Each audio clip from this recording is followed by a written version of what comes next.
This is Real News Media TV, coverage you can trust. Please like, share, subscribe, and hit the notification bell. Select all for daily news updates. Good evening, my Real News Media TV family. Welcome back to the channel for another news update for February 16, 2023. And in the news this evening, Bolt's lawyers filed a motion in court to recover funds defrauded at SSL. The news has been informed that two claims have been filed in the Supreme Court on behalf of Wellgen Limited, the company associated with Sprint World Record holder Usain Bolt. The claims are in relation to the fraud uncovered at the investment firm Stocks and Securities Limited.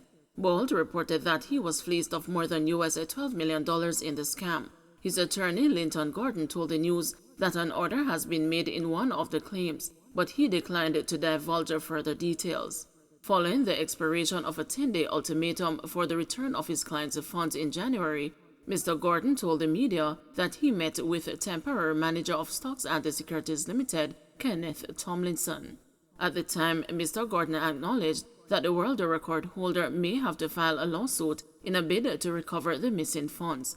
In the meantime, charges could be laid sometime today against Jean Ann Panton, the former wealth advisor at the Stocks and Securities Limited, who has been implicated in the fraud.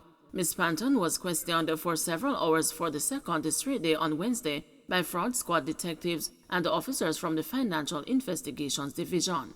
More than $2 billion Jamaican dollars is alleged to have been stolen from the accounts of 40 investors, including Bolt at SSL over a 12-year period. Man who pleaded guilty to child abuse remanded after allegedly threatening child's mother. The Kingston and the St. Andrew Parish Court was told on Tuesday that a man who pleaded guilty to child abuse was remanded after it was revealed that he allegedly threatened the child's mother in the presence of the police. Damian Johnson, 37, told the senior parish judge Lorian Cole Montague that they just chuck her from in front of me because his stepdaughter was jeering him after they had an argument on January 27. Although the age of the child was not revealed, the court was told that on the day of the incident, Johnson was ill and took medication, which caused him to sweat profusely, resulting in him turning on the fan. Shortly after, the child came in and unplugged the fan, which started an argument when he demanded that she turn on the fan and she refused. The child reportedly started jeering him and he chucked her. But that's not the appropriate way to deal with a child, the judge chided. The prosecution revealed that he was not offered station bail because he threatened the child in the presence of the police. He allegedly said that her family can't help her. Outraged, Cole Montague said, "The police's presence should mean something. We have normalized the bad behavior. We have minimized the effect of what can happen when people mistreat someone, and that is why I believe as a country we are so angry. Everybody head hot because we are always in this defensive mode."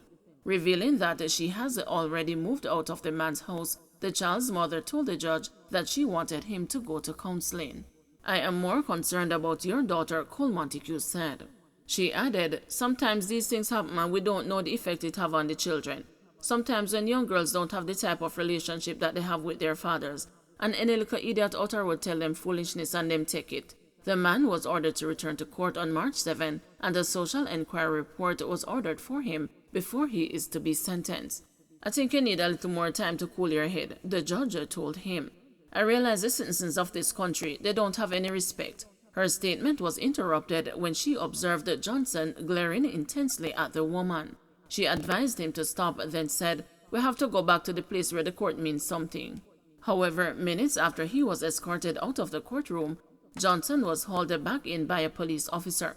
The officer told the judge that while Johnson was being taken away, he threatened the mother by saying, "Watch what me go do her when me see her." Johnson denied this. He told the judge that he was simply grumbling, but he didn't recall what he was saying. "The court is a place where people must humble themselves. Imagine me just talk to you. So I did the right thing by remanding you for a longer time," the judge said. "I have no problem driving the hard messages home.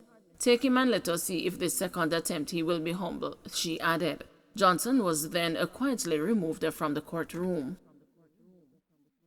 Police High Command expresses sadness at recruit's death. The police high command has identified the police recruit who died on Wednesday as trainee Constable Tishon Brown. The constable was in training at the National Police College of Jamaica in Twickenham Park, St. Catherine, and was participating in an activity when he collapsed. The Jamaica Constabulary Forces Corporate Communications Unit says the first aid was rendered and he was assisted to the hospital where he was pronounced dead. The police high command has expressed its regrets at his death. It says that the Welfare Department, Chaplaincy and the Medical Services Branch have been offering support to the immediate family members and the staff at the National Police College of Jamaica. Golden calls on Holness to take leave of absence amid a conflict of interest allegation. Opposition leader Mark Golding is urging Prime Minister Andrew Holness to take a leave of absence following a report from the Integrity Commission indicating that Holness has been referred to the Director of Corruption Prosecution regarding the award of government contracts to Westcon Construction Limited between 2006 to 2009. During a press conference on Thursday, Golding described the issue as a dark day for our country. Holness has been referred to the Director of Corruption Prosecution with respect to breaches of the Contractor General Act, the Public Sector Procurement Regulations 2008, the Corruption Prevention Act, and or any other applicable law.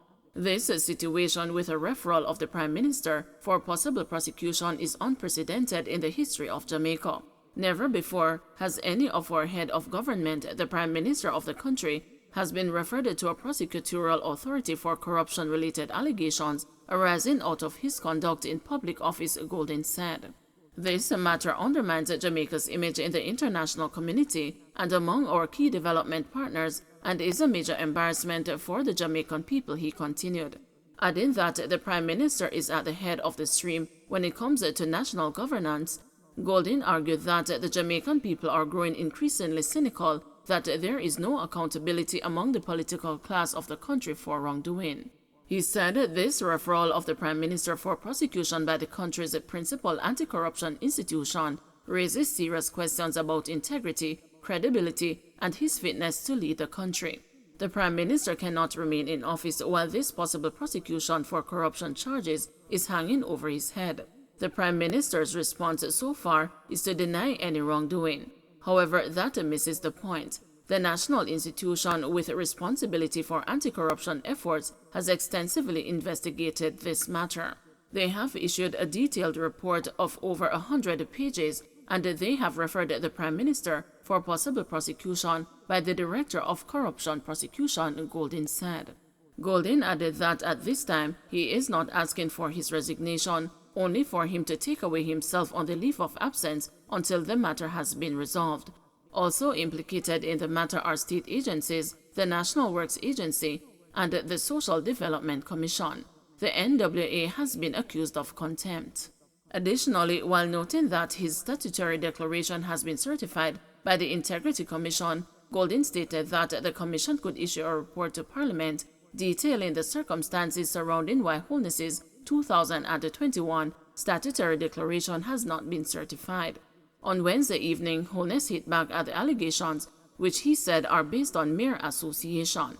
I strongly reject any suggestion or insinuation of wrongdoing, and I will do all in my power to ensure that the truth is known, Holness said.